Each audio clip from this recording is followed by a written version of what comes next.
આજથી ભાવનગરના સિનેમામાં રિલીઝ થઈ ફિલ્મ રંગ દે. રેડ એપલ ફિલ્મ પ્રોડક્શન અને રંગત સ્ટુડિયો ગુજરાતી સિનેમાના દર્શકો માટે એક સત્ય ઘટના આધારિત ફિલ્મ રંગ દે લઈને આવ્યા છે.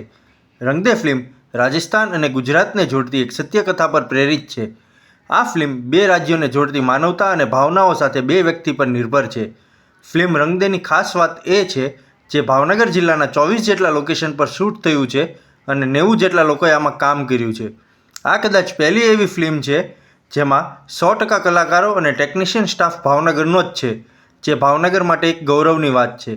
આ ફિલ્મના નિર્માણકર્તા ધ્વની જોશી છે, જ્યારે આ ફિલ્મને BR દ્વારા નિર્દેશ કરવામાં આવી છે. આ ફિલ્મનું મ્યુઝિક અને બેકગ્રાઉન્ડ સ્કોર ભાવિન જોશીએ આપ્યું છે.